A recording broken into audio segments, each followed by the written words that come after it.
everyone, welcome to another Tuesday. It seems to be my consistent thing. Sometimes I think with everything that's been going on, we have a lack of consistency, and I think it's really important to be able to have a consistency. And so my Tuesday has been kind of my way to share with the world, my way to, branch out, maybe do a little bit of ranting, but to be able to share in a good way, because I think we all need that connection, we all need that comfort, and I've missed that. I've missed that so much when we've all been kind of on lockdown.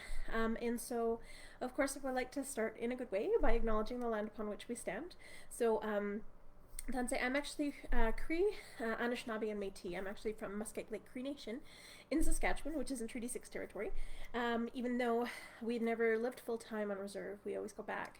And it's good to connect with our family and, all of the cousins. Way too many cousins. Oh my God, I'm like related to pretty much everybody. But it's always nice to be able to visit. But it's also sad that we can't live there just because of, what colonization has kind of done to our people and our reserves.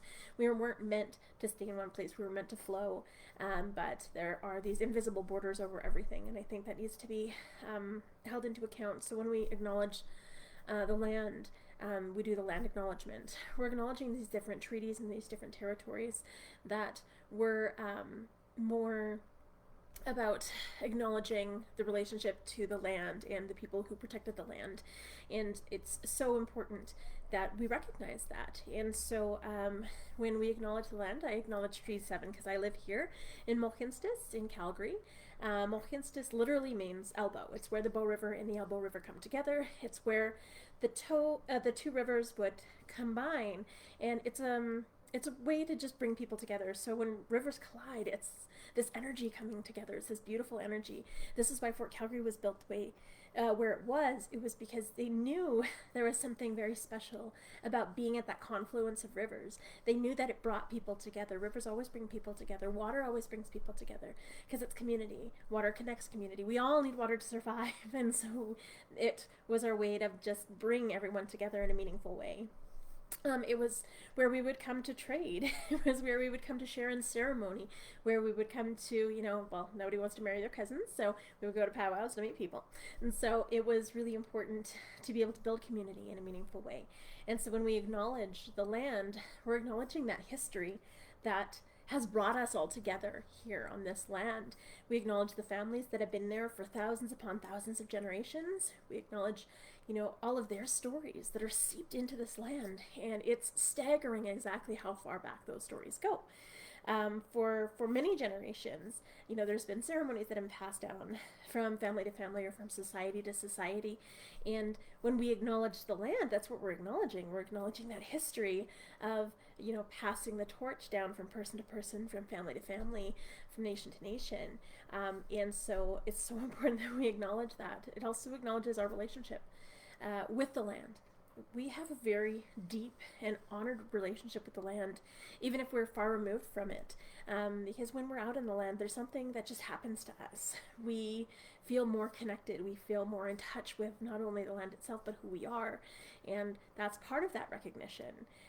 We acknowledge the families that have kept this land for us for time immemorial. They honor the plants and the animals and the water and the earth and everything that comes together to make the world what it is. It's about acknowledging that we're not above or below creation, we're part of it. And so we need to acknowledge that relationship that we have to it, but also to each other, because there's many different things that have brought us here. So what brought us here? And how do we acknowledge the families that have been here, that brought us here, because they've been holding that space, holding that energy. And we didn't give anything away. When we think about land ownership, we never had a sense of ownership over land. How could you own something that's part of us? Just like slavery, how could you own another person? How can you own another spirit? That's something that was just far beyond anything that we could have interpreted or imagined. And so when we say that we signed away land, we never did. It was really about honoring the relationship and welcoming people to this land. Those treaties were about protecting each other and honoring our gifts that we had to bring into that circle, into that community.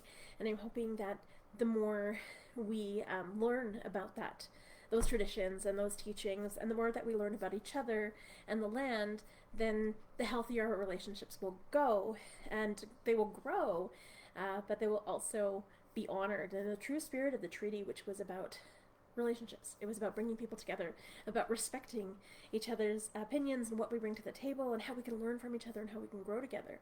Um, and so I acknowledge the Blackfoot of Siksika, Gainai, and Bagani, and all of the teachings that they bring to the table, all of that strength that they bring to the table.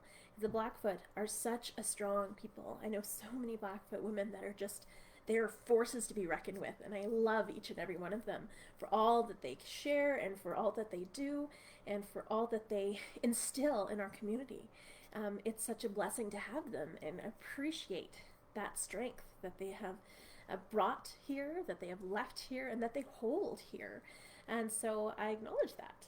I acknowledge Tsutsuna. So Tsutsuna has been, they're the Beaver people. So they're always building community, building connections. They were this bridge that really brought people into Treaty 7. And so where they are, they're situated so close to Calgary.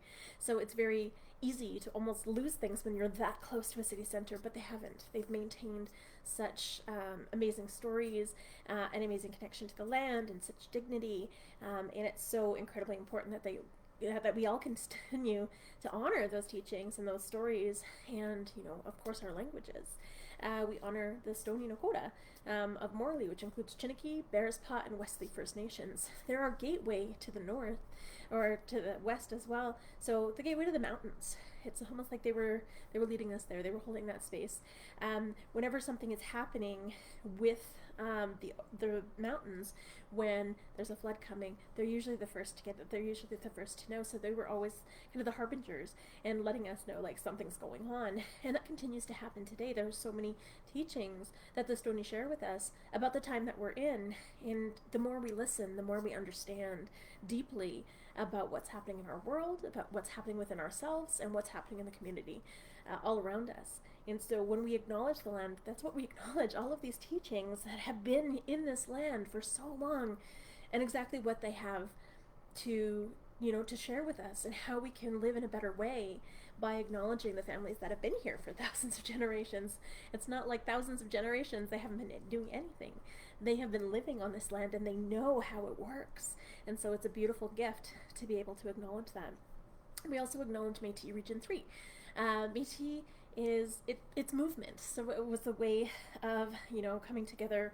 The settlers and the First Nations people started intermingling, which created the Métis, and it literally means mixed. And so it's a blend of First Nations as well as settler, but it's also a blend of cultures. It's a blend of spiritualities, and it's bringing people together in a physical sense, in a physical sensation. And so it's really a beautiful gift to be able to acknowledge the Métis of this region as well, that have kind of laid that foundation. And I'm hoping that we can all come together and learn from each other and grow together and build a better world for all of our future generations. And so just to welcome everybody into the circle today, I wanted to share the Cree welcome song. Traditionally, when we sing songs, we sing in rounds of 4 to honor the 4 directions of the medicine wheel. But this song is a little bit different. We actually sing it in rounds of 3, and that's to keep the circle open and welcoming so everyone completes the circle today. Because in a circle, we're all connected. There's no beginning, there's no end. No one is greater or less than anyone else in the circle, just like in the hoop of life. So it teaches us to honor each other for those differences. Because if everybody was exactly the same, the world would be incredibly boring and nothing would ever get done. So we need those differences. We need to be able to learn from each other and grow together and honor, those people who can fill in those gaps. Like, I can't possibly be good at absolutely everything. And so this is why we have all of these different people who are so good at so many different things. We have the caregivers, we have the engineers, we have the scientists, we have the people who are really great at construction, we have the teachers. My God, do I appreciate teachers, especially with the kids not being in school. I really appreciate teachers even more now. As a teacher myself who kind of came in to different schools, I appreciated that moment that I was able to share with them from a different perspective. But those teachers who are there every single day, there's something very special about committing to children in that kind of a way. Or not even children, even university teachers, they work really, really hard to be able to share things in a meaningful way. And so we appreciate them in that circle, absolutely. But everybody has different things to bring into the circle, and it's really about acknowledging and understanding and appreciating everyone for what they bring. And it doesn't necessarily mean you're going to agree 100% of the time, but it's when we come together to find those compromises. And that's truly what makes our community strong and resilient. And so that's what this song represents. This song is from the Nataha family from Sturgeon Lake, Cree Nation. And when I sing it, I always honor that family because they have kept this song alive for generation after generation after generation. And the meaning of this song about bringing everyone into the circle, because how beautiful is it to bring everyone into the circle? Because that circle just keeps going on and on and on for many, many generations. It teaches us really about laying that foundation and the responsibility that we have to honor that past, but also honor all of our future generations. And so the song is such a beautiful representation of all of those things coming together in a meaningful way. And we sing it in 3 rounds to keep the circle open. So whether you be coming or going, it's not about stopping people from entering or, from leaving the circle. It's you have to flow whichever way the circle brings you. And it's about honoring that ebb and flow of our hearts. So our hearts always open and close to let people in or out. And it's not about forcing things. It's just about letting them happen naturally and in a good way. And so Miyasin teaches us that. So I'm going to stand up and sing Miyasin, which doesn't just mean welcome, it also means beautiful. And I sing this every week because I think it's such a wonderful way to be able to start and to be able to welcome everyone in.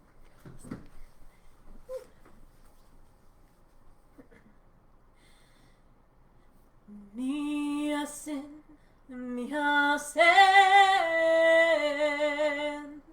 Asemina, Asemina, Epetakote, Niwagomagan, Ota, Oma, Kitaskino, Miyasin, Miyasin, Asemina, Asemina, Epetakote, Niwagomagan, Ota, Oma, Kitaskino, Miyasin, Miyasin, Asemina,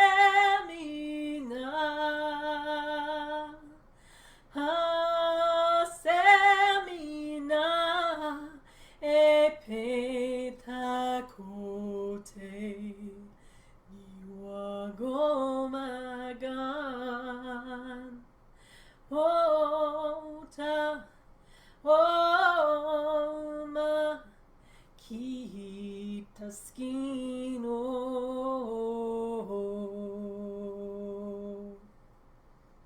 Hi, and welcome to the circle, everyone. So today I wanted to talk a little bit about, my kids. So I am a mother of 2 boys and now a new mother of 2 girls.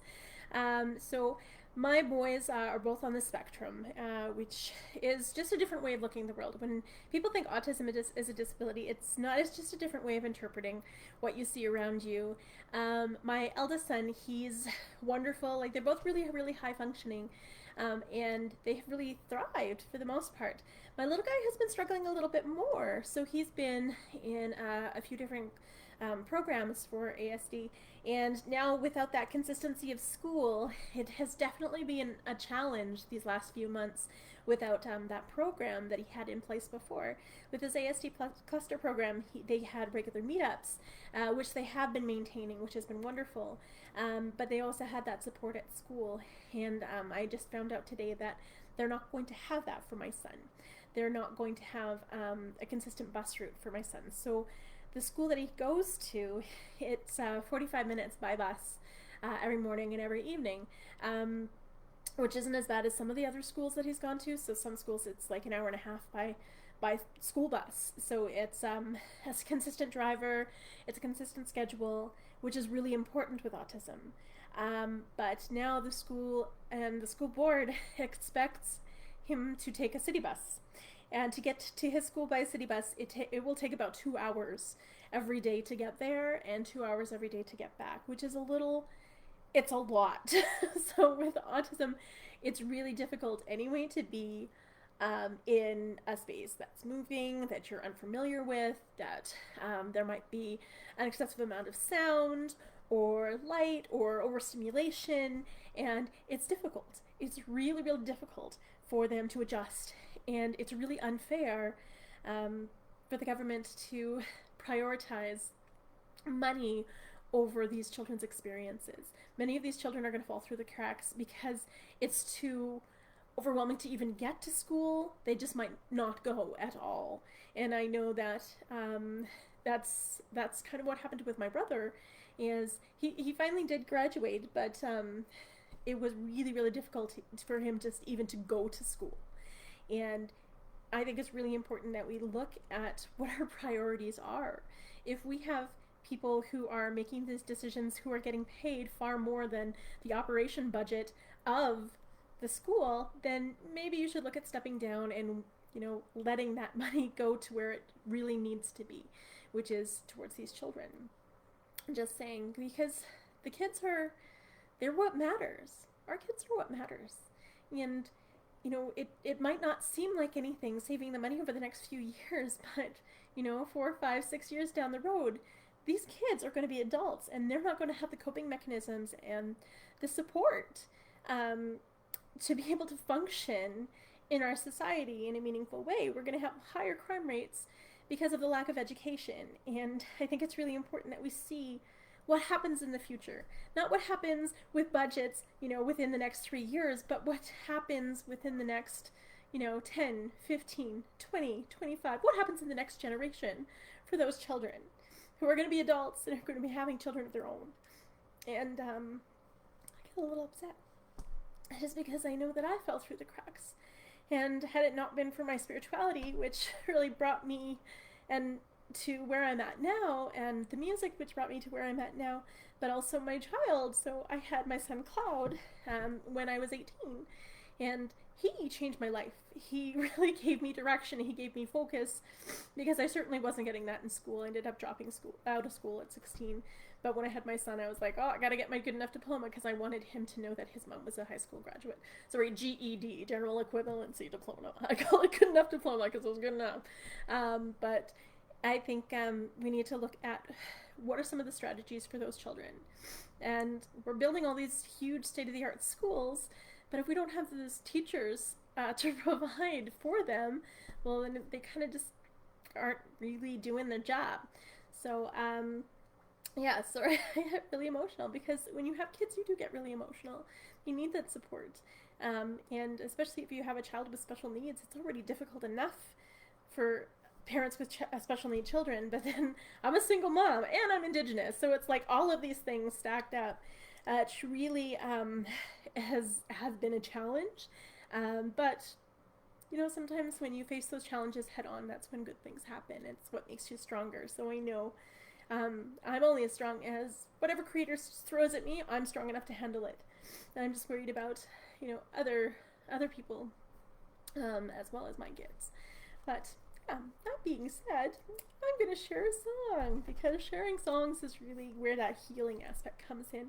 And I'm going to share the bear song, because I'm a mama bear. I for sure am a mama bear. And I've been, on the phone all day trying to figure out, what's going to happen with my kids next year.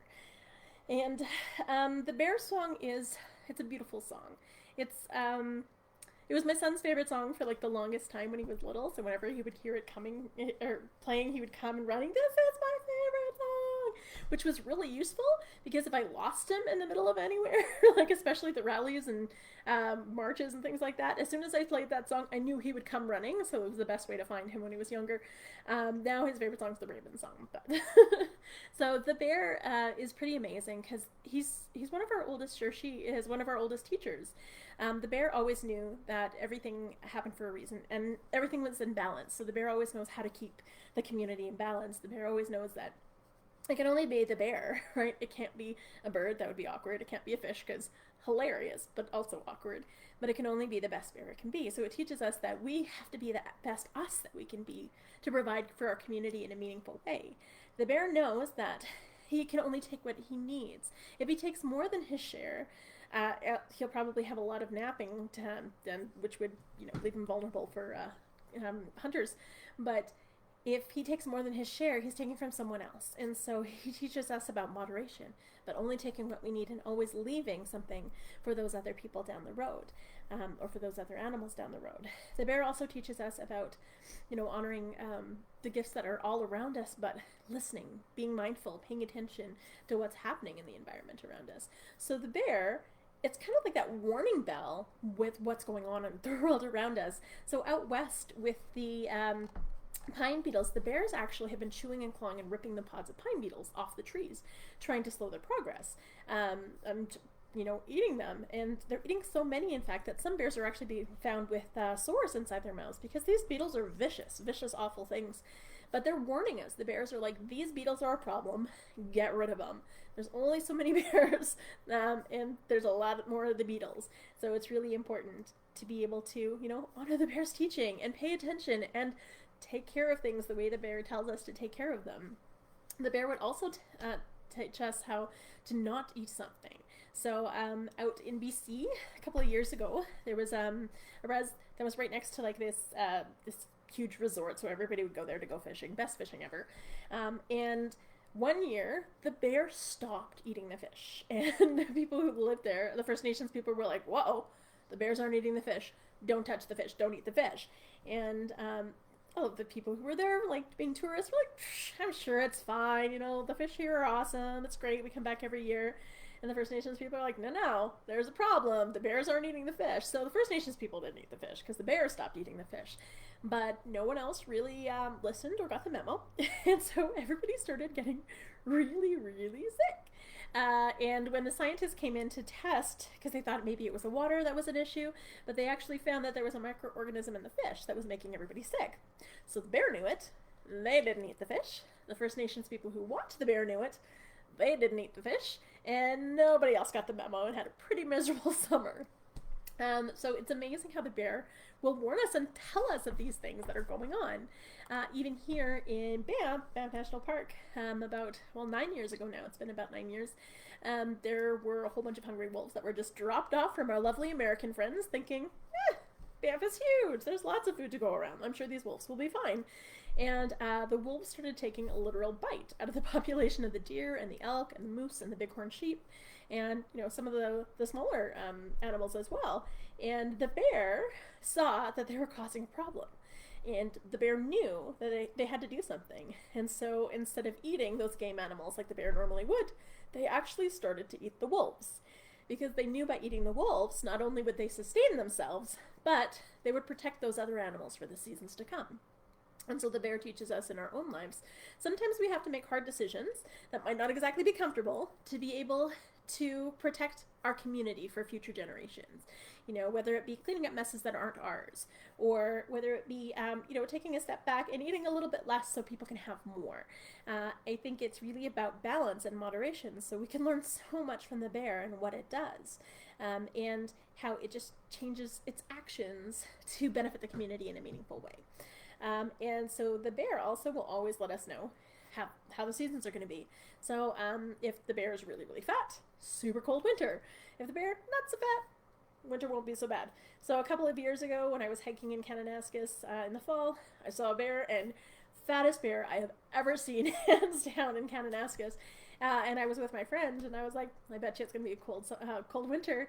And she's like, she's lived in Calgary pretty much her whole life. She's like, no, we get Chinooks. It doesn't stay cold for very long.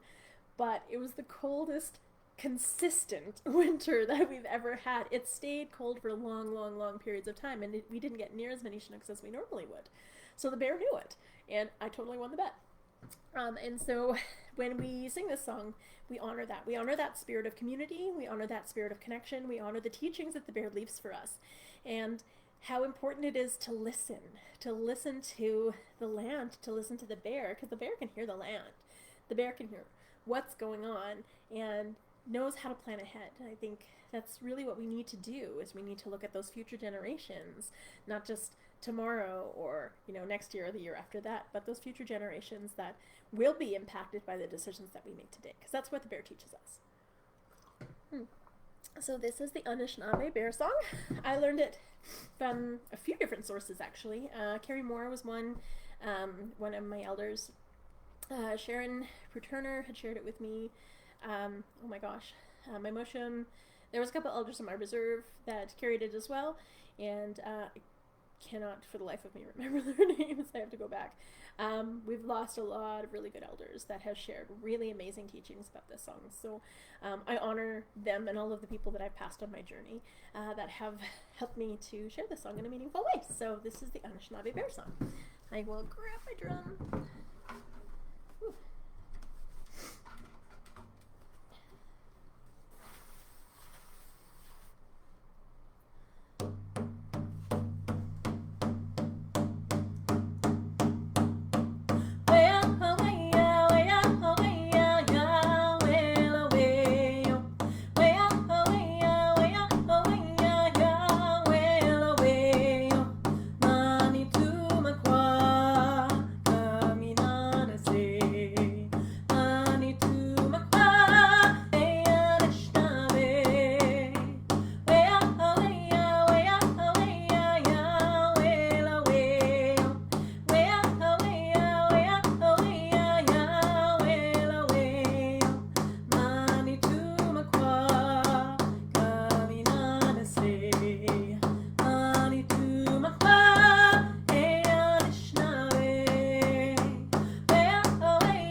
Another song that I wanted to share is actually my own song.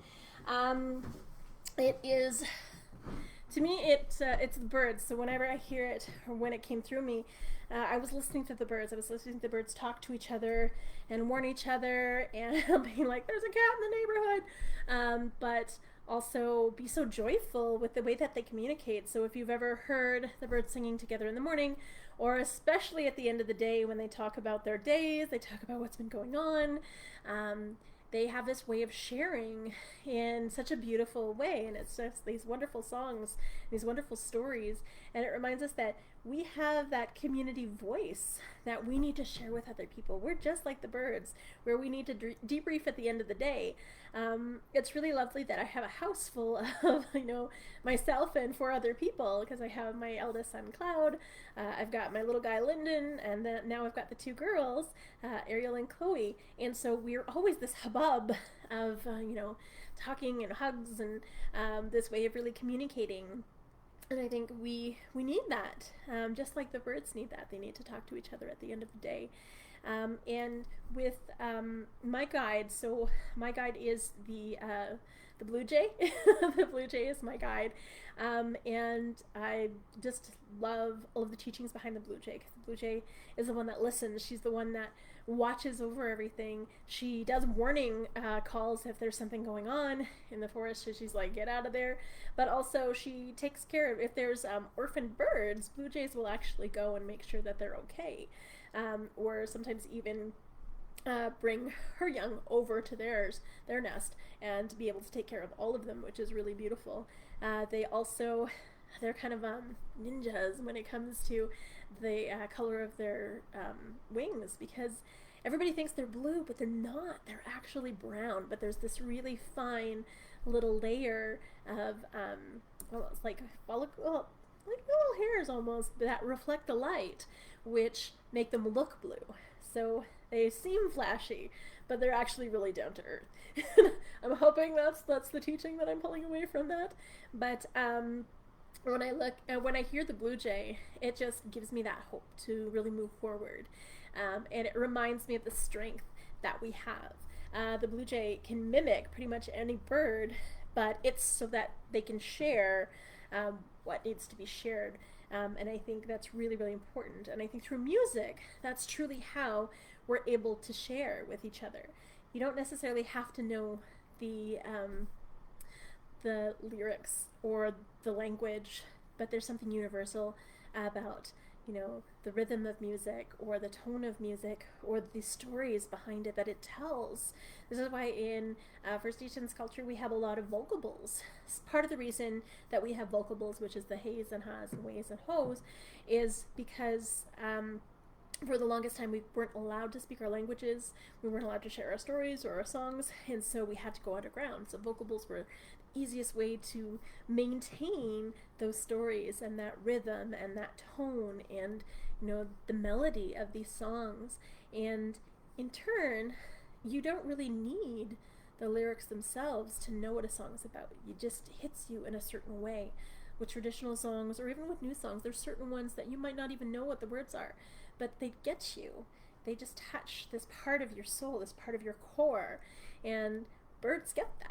So they chatter away, and you can tell if a bird is upset by the way it chatters or if a bird is happy, and it's just like us. Our tone tells so much about what's going on. That's why sarcasm can be a little dangerous. But so this is I call it the community bird song or the blue jay song, but it's really about talking to our community as a whole and bringing people together and telling people that we appreciate them for what they bring, their voice, their energy, and what we all share together, because we have so much to learn from each other as long as we take the time to listen. That's why we have 2 ears and 1 mouth, so we can listen twice as much as we speak.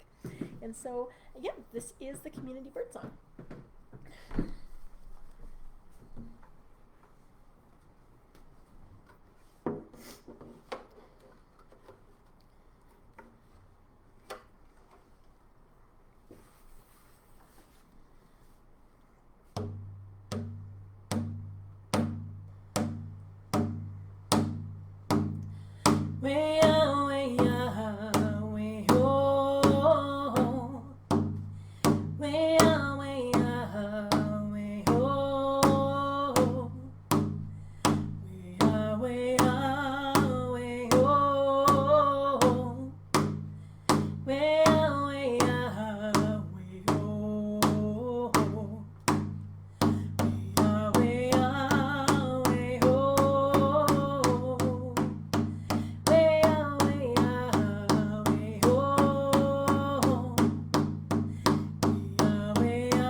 I think it's really important to honor communication that we have with each other. I've been writing some letters. I've been trying to keep them positive, and productive, and sending, well, I don't know, I think we need to just communicate face to face a lot of the time, because I think a lot gets lost in translation, especially online.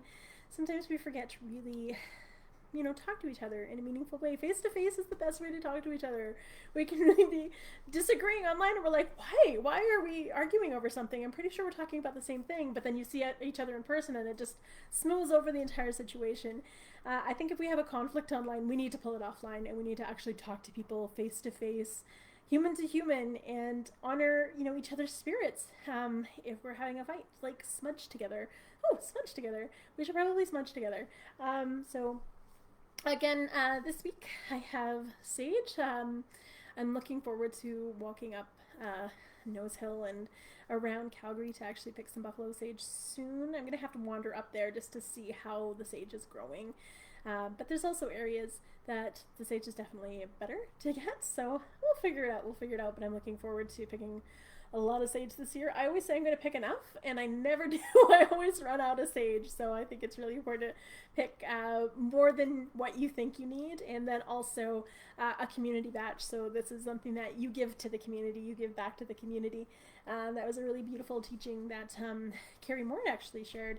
It's really important to have a community batch and then your own, so that you can give away if somebody needs something. It's always good to have extras, so I always have extra things just in case somebody needs something, because I know that I'm not going to, consume it all myself, so it's important to be able to share. And then eventually, if you do run out, there's stuff floating around the community that's going to come back to you, so it's just about honoring that energy and what it brings, and trusting that it will come back. As long as you put the good stuff out there, it's going to come back in a good way. And so we're going to be smudging today with sage, which is the women's medicine. And when we smudge with sage, it's not right or wrong, it's just different. Many people have different teachings behind smudge, and many people have different teachings behind the medicine, so it's about really figuring out what works for you in your own life and just honoring your own teachings and acknowledging where those teachings have come from. And sometimes you have many teachings coming from many different elders, many different sources. We have such a beautiful tapestry of elders here in Mohkinstsis and all across Turtle Island that are sharing their different stories and their different teachings, but they all have some validity and something really powerful about them. And so it's really about gathering those stories and honoring them in a meaningful way. And the same when it comes to smudge. So I always lay out all my medicines when I smudge, because it's important to honor all of those 4 directions. And smudging is our way to cleanse, it's our way to heal. I love science because science proves things we've done for thousands of years. So smudging actually cleans the air. So it gets rid of airborne toxins like viruses, bacteria, fungus, cleans the air, which is great. So I smudge all the time. When I was working in schools, if there was a kid who sneezed on me, I was smudging a little extra, especially like kindergarten kids, because they're like, I love you, and you're like, oh, it's great. But so sweet. So they have like no concept of the invisible world of it, like bugs. But that's why smudging would keep us healthy, it would keep us strong, it would keep us safe. And it's really good for our mental health. Every time I'm really stressed out, I'll smudge and I'll feel so much better. It just puts me back into my being, my body. It honors my spirit, it honors, my mind, but it also honors my emotions, because I think it's really important to honor all of those things within us, and smudging helps us to do that. So before I smudge, I always take my earrings off, just because metal holds energy, and you want to get rid of some of the energy that you might be carrying, so that's why it's really, really important. Also, but that's just my teaching. So whatever you feel comfortable with, that's really important. It's about really being comfortable, because I'm not going to dictate how somebody's going to pray, how somebody's going to use the medicine. It's really about honoring your path and what you need at that point in your life. So, and I need tea. It's really tasty tea. All right, so I have sweetgrass in the east to honor the men's medicine, to honor grandfather's son. I have cedar in the south to honor Mother Earth and our grounding, our physical bodies. And the east, that's our mind. That's that fire. So that's like what wakes us up in the morning. In the west, we have the women's medicine with sage, which is our connection to the water. So we have fire in the east, water in the west. We have the earth. In the south, we have, in the north, we have tobacco, which is the spirit medicine. So it's how we pray. I've been laying tobacco down on my plants while I've been planting them to honor their spirit and help their spirit to grow, and also honor the earth that's going to be holding that spirit. So, and amazingly enough, back to science, it's high in phosphorus, potassium, and nitrogen, so it helps those plants grow back faster. So I have an awesome garden this year. Fingers crossed. So those are all of our medicines. So I'm going to go ahead and smudge. So I'm just prepping the medicine here. Oops, that's not. Oh, also you might see I saved my stems, and I've actually been throwing them out in the backyard for the birds, and they've been taking them for their nests, which is really awesome because saved stems are actually antibacterial, antifungal, so they don't mold, they don't rot, and so the birds really, really love it and appreciate it. Oops. I put them out there right under the bird feeders, and I wasn't sure how long it was going to take them. They were gone like within the morning. It's pretty great. So, whoop.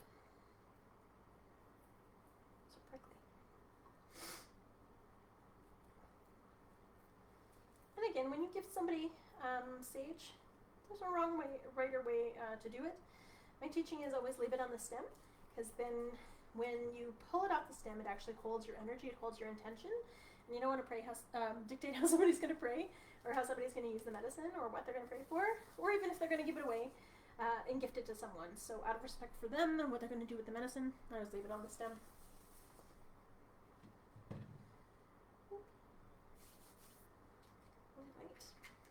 Like I said, there's no right or wrong way, whatever feels good. And I tend to use just matches, because it's a little bit more of a natural material. If you're kind of stuck and all you have is a lighter, then go for that.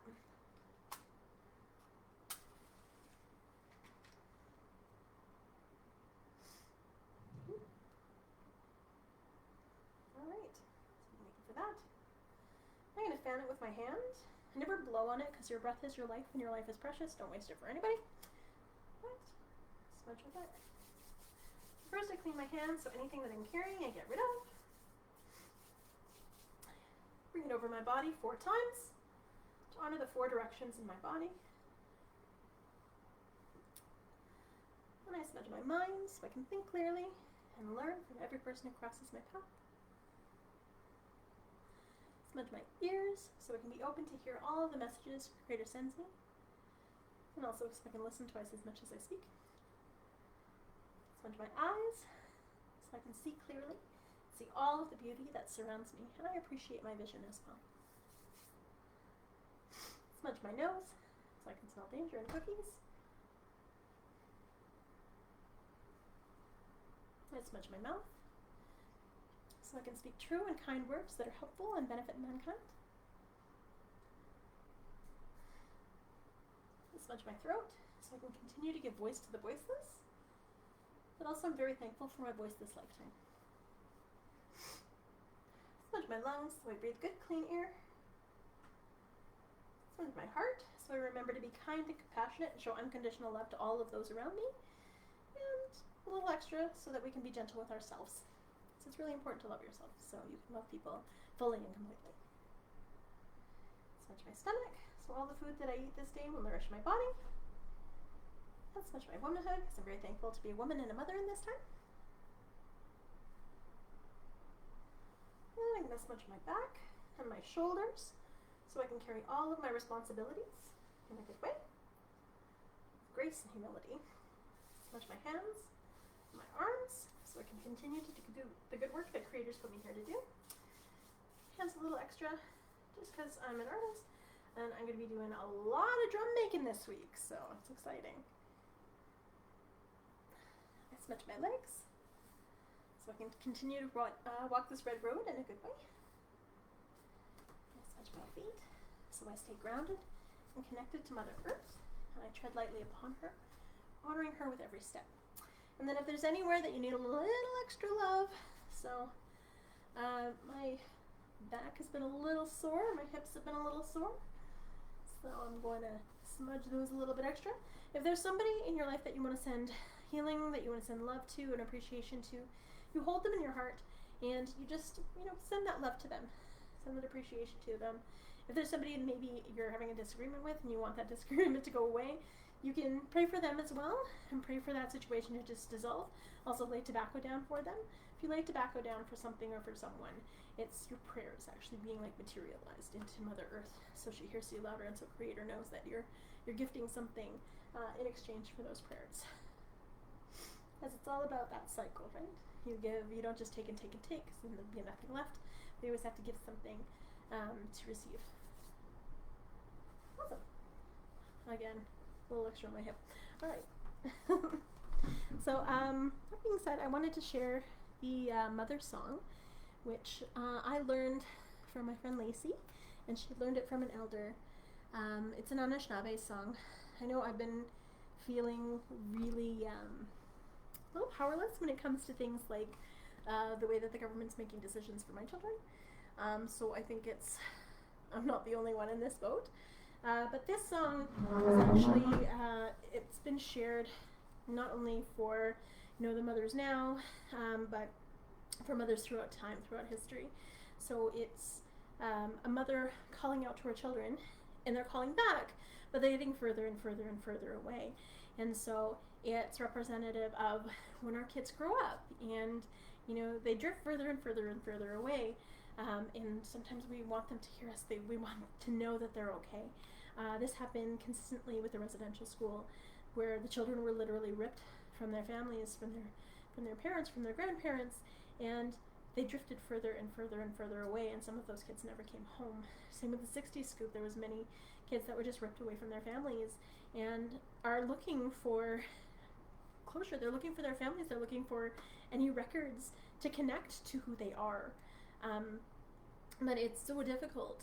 Now we're still seeing that residential school 2.0 with kids being torn away from their families through the social system. And so I think it's really important to really recognize what's happening and maybe reassessing the tools that we give to each other, and the community supports that we have in place to really honor, being a parent or a grandparent, being a mother, and that's really what this song represents. It represents, our children and how precious they are.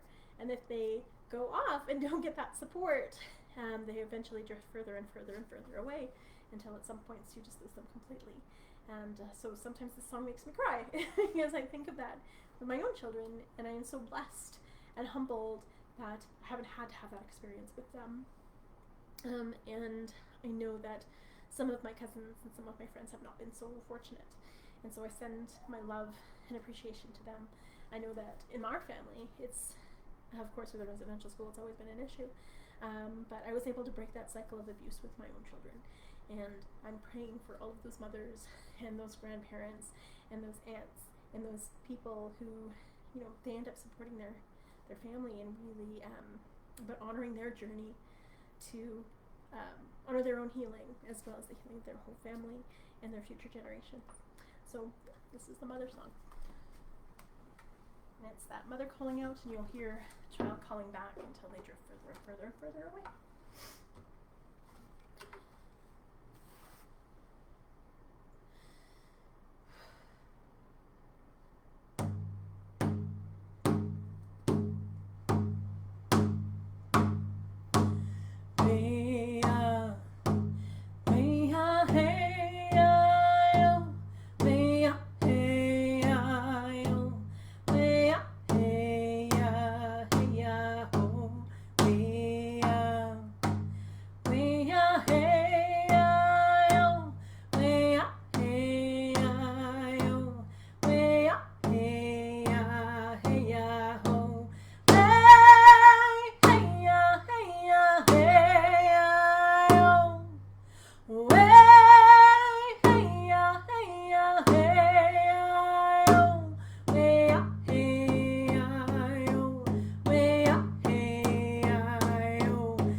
I'm gonna share. Oh my gosh, that went really, really fast.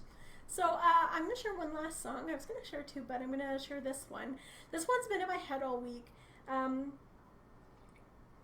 I've been thinking about one of my elders who had passed, Sharon, and just how incredibly beautiful the way that she had taught and talked about things was, how she was so inclusive and so kind, and whenever she would sing this song, it would just resonate within my body and my bones, and I felt like I knew it from some other place, and I hadn't heard it in so many years. And then I was working last year with the High Performance Rodeo, and they brought in this beautiful production of Bug from my friend Yolanda, also hi Yolanda, and Ashley they had come and they had shared this song, and it was like coming home for me, hearing the song again, and just how it brought tears to my eyes, how I was thinking about her, and I was thinking about her family, and just how she was this instrumental force in guiding so many people who just seemed lost to where they belong, knowing that you belong wherever your family is, and your family is where you create it.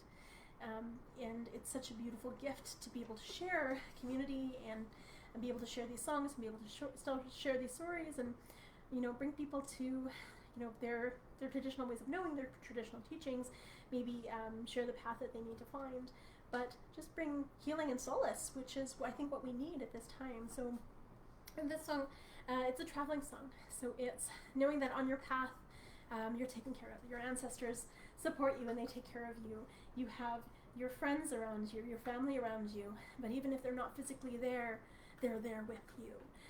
And this is the whole point of the traveling song, was to know that you were not alone. You're not walking that path alone, but you have that support of your ancestors 7 generations behind, and you have that outlook for those future generations. That's really what we need to consider, is those generations and how important our role in those generations, because we're somebody's ancestor.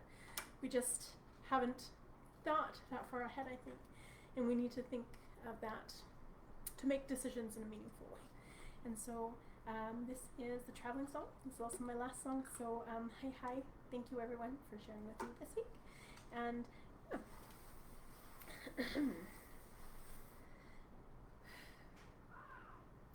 I have the bird song stuck in my head.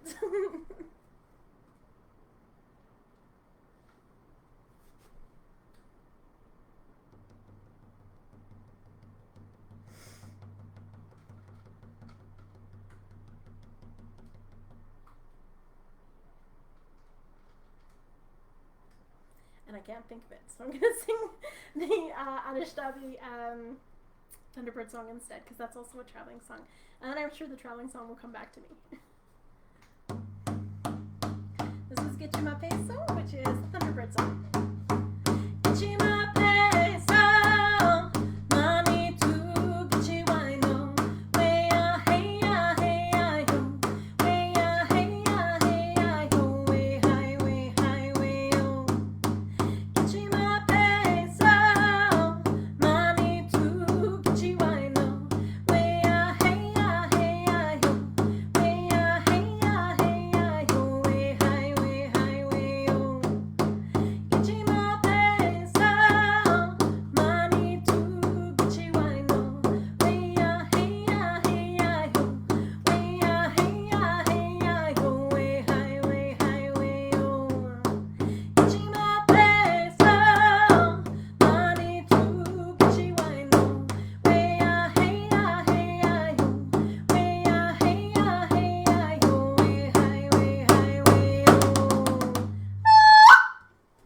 that song. Um,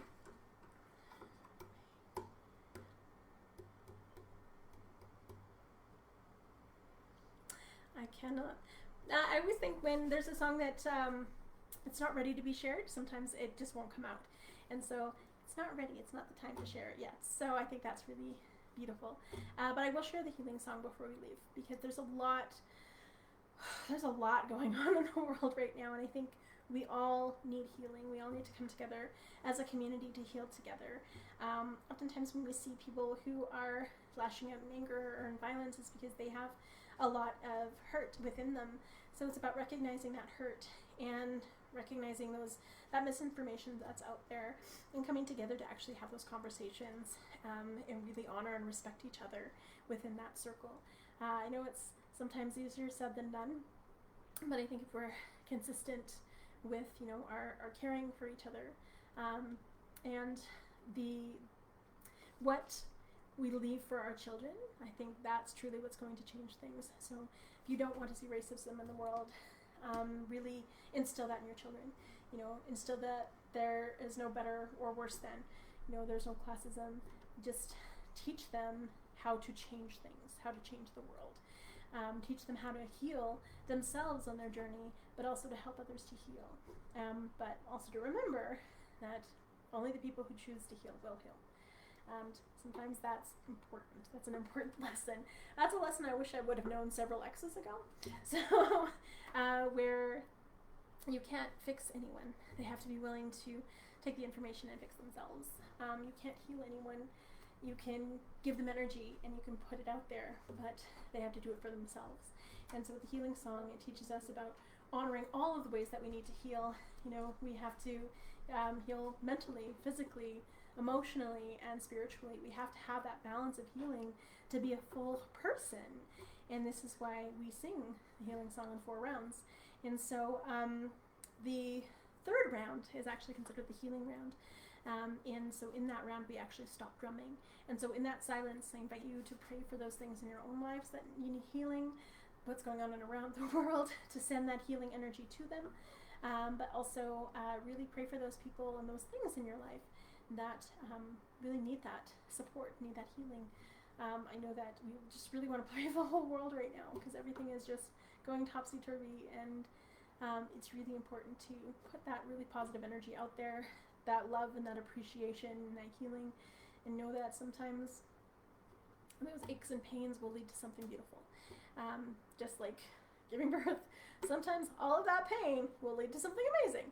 So these are growing pains. These are growing pains for all of us as we're entering a new phase of life. And so we need to heal those past wounds to be able to move forward in a good way. And so this is the Cree healing song, also called the crying song or the wailing song, and in it you might hear the tears. And this is just a prayer for everything that's going on in the world right now. And it's done in a heartbeat, which is the prayer beat, honor beat, or women's beat.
Which everyone, sending all my love and appreciation, and I'll see you next week. Hopefully things will get better, I think, as long as we trust in each other and pray for each other. So, hi, Miigwech, everybody, bye.